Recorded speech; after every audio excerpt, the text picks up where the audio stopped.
Au cœur de l'Amérique s'élève une famille dont le nom résonne encore aujourd'hui dans les couloirs du pouvoir, les Kennedy. Une dynastie qui a façonné l'histoire politique américaine pendant des décennies. Mais derrière les sourires éclatants et les triomphes publics se cache une réalité bien plus sombre. Une succession de tragédies si troublantes que certains murmurent le mot de malédiction. Vous pensez connaître l'histoire des Kennedy? Vous croyez avoir tout vu des fastes de Camelot et des larmes de Jackie?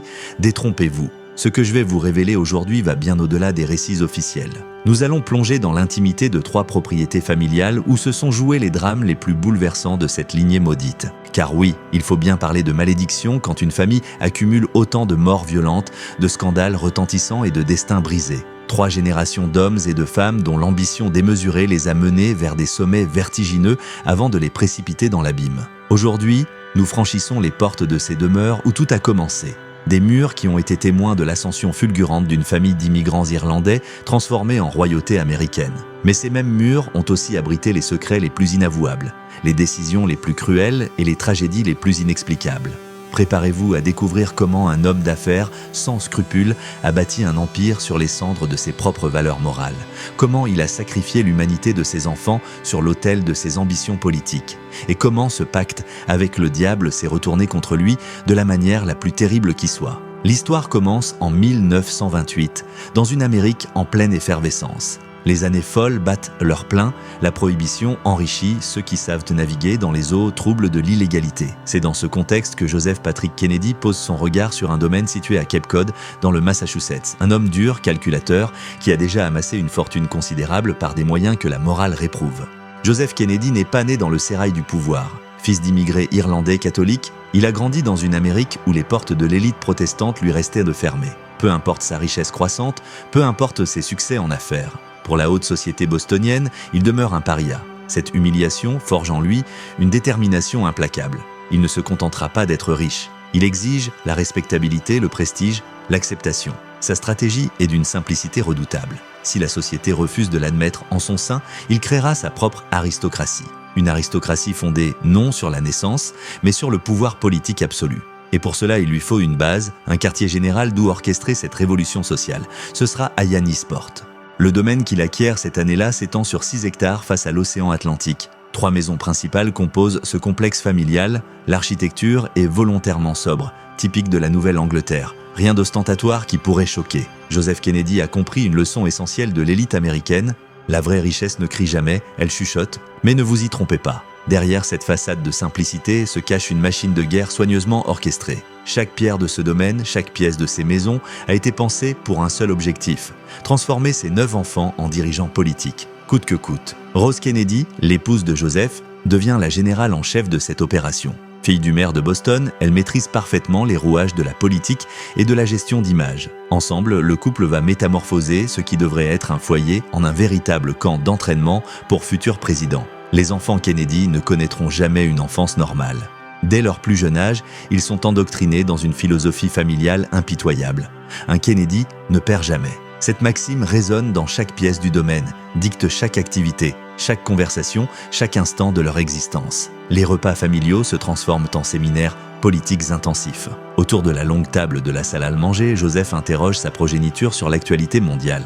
Ignorer les nouvelles du jour constitue une humiliation publique. Ne pas savoir défendre son point de vue sous la pression paternelle devient inacceptable. Le patriarche prend souvent la position adverse uniquement pour aiguiser leur rhétorique comme on affûte une lame. Cette compétition féroce déborde sur tous les aspects de leur vie quotidienne. Les parties de football sur les pelouses du domaine n'ont rien de ludique. Ce sont des affrontements où seuls comptent les vainqueurs. Les régates depuis le ponton privé deviennent des épreuves de caractère et de détermination. Même la natation dans les eaux glacées de l'Atlantique sert à forger leur endurance physique et mentale. Joseph Kennedy est convaincu que le confort engendre la faiblesse. Ses enfants doivent apprendre à souffrir sans se plaindre, à persévérer face à l'adversité, à dominer leurs émotions comme ils domineront un jour leurs adversaires politiques. Cette philosophie spartiate transforme le domaine familial en une académie militaire déguisée. Rose tempère cette brutalité par une discipline catholique de fer. Messe quotidienne, prières régulières, respect strict des préceptes religieux. Au cœur de ce bastion protestant qu'est Cape Cod, la famille Kennedy affiche ostensiblement sa foi catholique. Chaque dimanche, le clan au complet se rend à l'église locale, projetant une image de perfection morale qui contraste violemment avec les méthodes employées en privé. Car derrière les apparences se cachent déjà les germes de la tragédie à venir. L'atmosphère impitoyable du complexe familial commence à révéler ses premières victimes. Rosemary, la troisième enfant et fille aînée, peine à suivre le rythme effréné imposé par le clan. Elle apprend plus lentement que ses frères et sœurs, une différence qui ne passe pas inaperçue dans cette symphonie de perfection orchestrée par Joseph. Sa coordination physique l'a trahi lors des compétitions sportives. Son esprit ne peut rivaliser avec la vivacité de ses frères lors des joutes verbales du dîner. Cette faiblesse apparente dans une famille où la compétition constitue une religion devient rapidement problématique. Rosemary sent cette différence, ressent la déception de son père, comprend qu'elle ne correspond pas aux standards impossibles établis par le patriarche. Mais nous n'en sommes qu'au début de cette sombre épopée. Joseph Kennedy ne se contente pas d'un seul domaine pour ses ambitions dynastiques. Un homme de sa trempe comprend qu'il faut diversifier ses bases de pouvoir, multiplier les théâtres d'opération. C'est pourquoi, quelques années plus tard, son regard se tourne vers le sud, vers les rivages ensoleillés de la Floride. En 1933, alors que l'Amérique sombre dans les tréfonds de la Grande Dépression, Joseph Kennedy flaire l'opportunité là où d'autres ne voient que ruines et désolation. Les grandes fortunes s'effondrent, les patrimoines séculaires partent en fumée, les domaines somptueux se vendent pour une bouchée de pain. Mais Kennedy, lui, a anticipé la crise. Il a retiré ses billes à temps et observe maintenant ce naufrage général avec l'œil froid du prédateur. Palm Beach, en Floride, avait été le terrain de jeu exclusif des millionnaires américains pendant les années folles. Cette côte atlantique bordée de palais aux toits de tuiles rouges, entourée de jardins tropicaux et de plages privées, constituait le refuge hivernal ultime de l'aristocratie financière. Mais la dépression a redistribué les cartes avec une brutalité inouïe. C'est dans ce contexte que Kennedy jette son dévolu sur une propriété nommée la Guérida, un manoir de style méditerranéen aux proportions élégantes situé sur North Ocean Boulevard, cette artère de prestige où les grandes fortunes avaient bâti leurs empires de sable. Le prix demandé est dérisoire comparé à sa valeur d'avant-crise. Le vendeur, acculé par ses créanciers, accepte l'offre sans négociation. Dès la fin de 1933, le clan Kennedy possède son second quartier général. Yannisport pour l'été, Palm Beach pour l'hiver, deux cours royales pour une seule dynastie en devenir. Cette acquisition n'est pas le fruit du hasard ou d'un simple désir de luxe. Elle s'inscrit dans une stratégie géopolitique familiale minutieusement orchestrée. Chaque domaine remplit une fonction spécifique dans l'édifice Kennedy. Yannisport demeure le terrain d'entraînement, le lieu de la rudesse et de la compétition physique. Malgré son élégance architecturale, l'atmosphère y reste volontairement informelle. Les enfants y courent en permanence, s'affrontent au football, naviguent par tous les temps. C'est le royaume du bruit et de l'activité incessante où se forge le caractère de futurs dirigeants. Palm Beach impose une partition différente, plus raffinée, plus sophistiquée. L'architecture méditerranéenne n'a rien de la simplicité rustique du bardage de Nouvelle-Angleterre. Les fenêtres cintrées, les arcades, les jardins dessinés au cordeau, tout respire ici l'élégance européenne transplantée sous le soleil de Floride. Cette sophistication sert un dessein précis, exposer les enfants Kennedy à une société différente de celle de Cape Cod. Les familles qui hivernent à Palm Beach dépassent souvent en richesse la vieille garde protestante de Yannisport. On y côtoie des industriels d'envergure nationale, des banquiers internationaux, des figures du pouvoir économique américain. Joseph Kennedy veut que sa progéniture se frotte à ces gens, qu'elle apprenne d'eux, qu'elle comprenne les véritables rouages du pouvoir financier qui gouverne l'Amérique en coulisses. Le domaine de Floride offre aussi un luxe que Cape Cod ne peut garantir, une véritable intimité. Yannisport reste un petit monde où tout se sait, où les Kennedy demeurent constamment en représentation. Palm Beach s'étend sur des kilomètres, se dispersant dans la végétation tropicale qui crée des îlots de solitude. Joseph peut y tenir ses réunions les plus secrètes, passer ses appels les plus délicats sans être épié par un voisinage indiscret. Et la logistique de cette double résidence transforme Rose Kennedy en véritable général d'armée. Gérer 9 enfants, le personnel des 2 propriétés, coordonner les déménagements saisonniers entre le Massachusetts et la Floride, maintenir les standards d'excellence dans les 2 résidences simultanément. Elle organise cette opération titanesque avec la précision d'une campagne militaire. Le rythme annuel de la famille Ta se fiche dans un calendrier immuable, été à Yannisport, automne à Boston pour l'école, vacances d'hiver à Palm Beach, retour à Boston au printemps, puis nouveau cycle estival. Ce mouvement perpétuel devient la norme pour les enfants Kennedy qui n'apprendront jamais à s'enraciner profondément ailleurs que dans le cercle familial. Cette double vie crée néanmoins une pression invisible mais constante. Les enfants ne restent nulle part assez longtemps pour développer des amitiés profondes en dehors du clan. Leurs relations sociales deviennent saisonnières. Amis d'été à Cape Cod, amis d'hiver à Palm Beach, camarades d'école à Boston. La famille Kennedy devient leur seul univers social véritable, renforçant l'emprise parentale tout en les isolant du monde réel. À l'orée des années 40, Joseph Jr. et John commencent à s'approprier ces lieux comme des princes héritiers. Joe Jr. invite ses camarades de Harvard dans les 2 domaines. John, malgré ses fréquentes maladies, suit le mouvement. Ces demeures deviennent les endroits où la nouvelle génération Kennedy se met en scène, des théâtres conçus pour éblouir, pour étaler la richesse familiale et affirmer leur rang social. Mais, dans cette mécanique d'excellence impitoyable, les difficultés de Rosemary deviennent chaque jour plus criantes. L'atmosphère de compétition perpétuelle qui règne aussi bien au nord qu'au sud l'écrase littéralement. Si Yannisport se révélait déjà rude pour ses limitations, le formalisme mondain de Palm Beach s'avère carrément impitoyable. Elle ne parvient pas à suivre les conversations rapides et sophistiquées qui caractérisent les réceptions floridiennes. L'aisance sociale innée chez ses sœurs lui demeure étrangère. Joe et Rose multiplient les tentatives désespérées. Nouvelles écoles spécialisées, tuteurs prestigieux, méthodes pédagogiques alternatives. Rien ne parvient à combler le fossé qui sépare inexorablement Rosemary du reste de la fratrie. À la fin de cette décennie, l'évidence s'impose avec une brutalité implacable. Rosemary ne rattrapera jamais son retard. Pour Joseph Kennedy, cette réalité dépasse la simple déception personnelle. C'est une frustration viscérale, une menace existentielle pour sa vision dynastique. Dans son plan de perfection, Kennedy absolu, chaque enfant doit constituer un pilier de l'ascension familiale. Un enfant incapable de performer ne représente pas seulement une déception, mais une faille dangereuse dans l'armure, une menace potentielle pour l'image qu'il construit patiemment depuis des années. Les conséquences de cette inadéquation ne tarderont pas à se révéler dans toute leur horreur. Mais dès les années 30, le piège se referme déjà autour de Rosemary. Le complexe familial est devenu exactement ce que Joseph avait imaginé.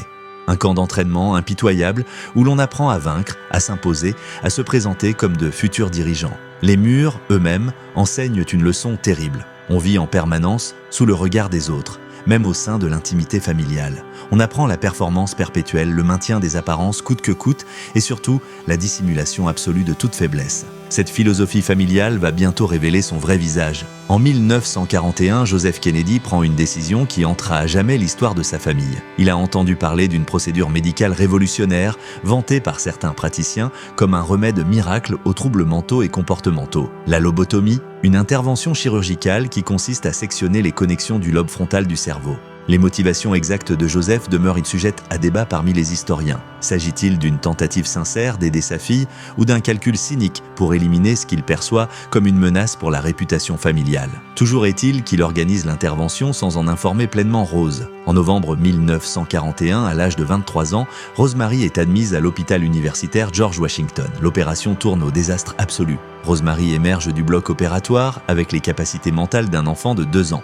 Elle peut à peine marcher, sa parole s'est envolée, elle est devenue incontinente. La jeune femme qui, malgré ses limitations, avait conservé une certaine autonomie, se trouve désormais totalement détruite. Immédiatement, Joseph l'a fait interner, d'abord dans un établissement psychiatrique de l'État de New York, puis en 1949 à l'école Saint-Coletta dans le Wisconsin.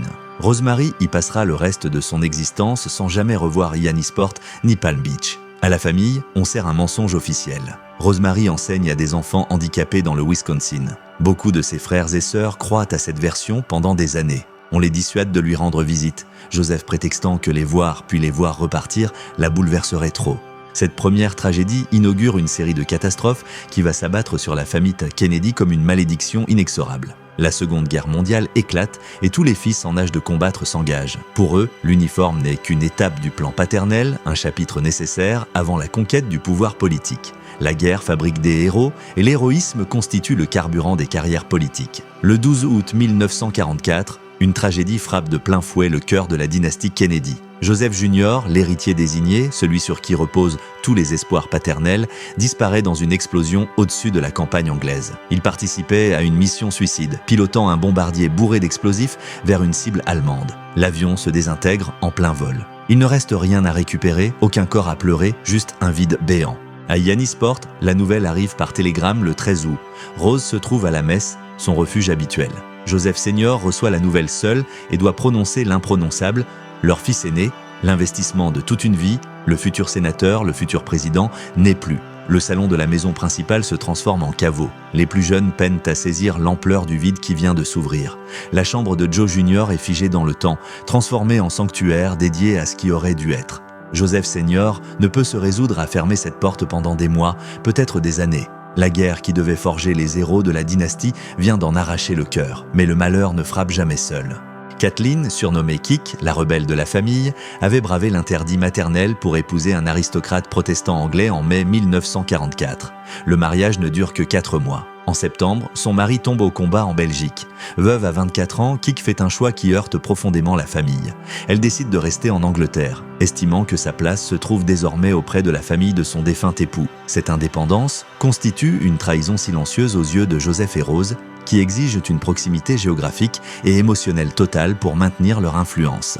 Kik refuse de suivre le script familial, préférant construire sa propre existence loin du contrôle patriarcal. En mai 1948, une nouvelle tragédie frappe. Kik et son compagnon Peter Fitzwilliam périssent dans un crash aérien au-dessus des Alpes françaises. Ils se rendaient dans le sud de la France pour discuter de leur avenir commun, malgré l'opposition farouche de Joseph qui voyait dans cette relation une menace pour l'image familiale. La tempête qui balaie la vallée du Rhône ce jour-là emporte définitivement la fille qui avait osé défier l'autorité paternelle. Ni Joseph ni Rose n'assistent aux funérailles, laissant leur fille être enterrée seule en Angleterre. Cette absence remarquée crée un malaise palpable, révélant l'étendue du fossé qui s'était creusé entre Kik et sa famille d'origine. Un motif macabre commence à se dessiner, visible pour qui ose regarder la vérité en face. Les enfants Kennedy qui récitent infidèlement le script paternel sont portés au nu. Ceux qui osent l'improvisation, qui tentent de tracer leur propre route, sont perdus. Rosemary effacée dans une institution, Kik morte pour avoir refusé de revenir dans l'orbite familiale. La dynastie exige une conformité absolue, l'indépendance semble mener invariablement au désastre. En 1948, sur les 9 enfants de Joseph et Rose, il n'en reste effectivement que 7 en état de servir les ambitions dynastiques. Rosemary vit, mais effacée, enfermée dans le Wisconsin. Joseph Jr. et Kik sont morts. La famille censée conquérir la politique américaine se trouve décimée par des forces que Joseph ne peut contrôler. Pourtant, l'homme d'affaires impitoyable refuse de capituler. Il reporte désormais toutes ses ambitions sur John, le fils survivant. Celui qui n'était que le plan B doit soudain monter en première ligne, endosser un rôle pour lequel il n'avait jamais été véritablement préparé. La pression change simplement d'épaule, passant du fils mort au fils vivant, intacte et écrasante. Les domaines Kennedy, témoins de ces tragédies successives, commencent leur lente métamorphose. De théâtre du triomphe, ils deviennent progressivement des lieux de rassemblement pour gérer la perte. L'endroit où arrivent les télégrammes funestes, où les chambres vides rappellent incessamment les absents, où le deuil s'installe comme un locataire permanent. Mais Joseph Kennedy n'a pas dit son dernier mot. Son empire dynastique vacille, certes, mais il refuse de s'avouer vaincu. John doit maintenant porter le flambeau familial vers les sommets du pouvoir politique américain. Le destin de toute la lignée Kennedy repose désormais sur les épaules fragiles de ce fils survivant, marqué par la guerre et hanté par l'ombre de son frère disparu, Haru. Voilà donc l'histoire véritable des domaines Kennedy, bien loin des contes de fées que l'on nous a si longtemps racontés. 3 propriétés qui devaient incarner la grandeur d'une dynastie ont fini par devenir les monuments silencieux de son autodestruction. Yannisport, Palm Beach et plus tard Hickory Hill, tous marqués au fer rouge par la tragédie et le scandale. Joseph Kennedy avait voulu forger une aristocratie américaine par la seule force de l'ambition. Il a effectivement créé quelque chose d'unique dans l'histoire politique de ce pays. Mais le prix à payer s'est révélé bien plus lourd que tout ce qu'il avait pu imaginer. Car en transformant ses enfants en instruments de son ascension sociale, en sacrifiant leur humanité sur l'autel de ses rêves de grandeur, il a semé les graines de la destruction qui allait ronger sa lignée pendant des générations. Les murs de ses demeures ont tout vu, tout entendu. Les rires et les pleurs, les triomphes et les catastrophes, les secrets inavouables et les mensonges nécessaires. Ils continuent aujourd'hui de se dresser face à l'océan, témoins muets d'une époque où l'on croyait encore que la volonté humaine pouvait tout dompter, même le destin. L'histoire des Kennedy nous rappelle une vérité implacable. Il n'existe aucune grandeur sans ombre, aucun triomphe sans sacrifice, aucune dynastie sans malédiction. Et parfois, le prix du succès excède largement ce que l'on est prêt à payer.